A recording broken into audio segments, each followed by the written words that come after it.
Hi, church. It's good to start off another week with you. New changes, new updates, but same God, same truth. And so we're at Psalm 52 this morning, and it is a psalm of David written at a time where David had been fleeing for his life because of the terror of Saul, the king who was after him and wanted to kill him. And it's a really interesting psalm because it starts off asking about the boasting of evil, mighty men.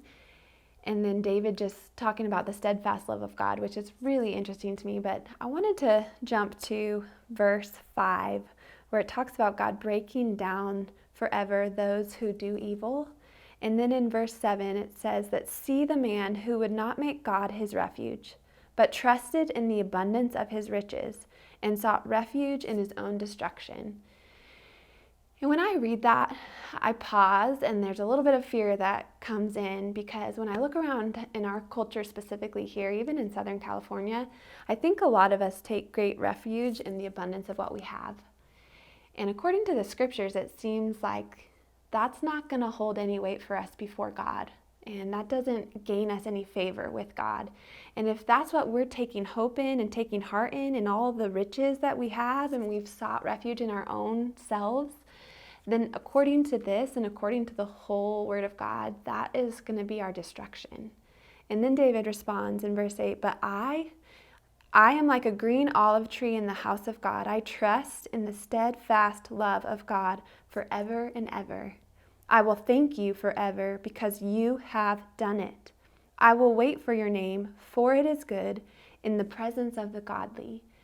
And David's confidence is sure. He wasn't sure yet if he was going to be saved from Saul, but it seems that he understood his place before God was like a growing green olive tree, flourishing, safe in a refuge before the presence of God.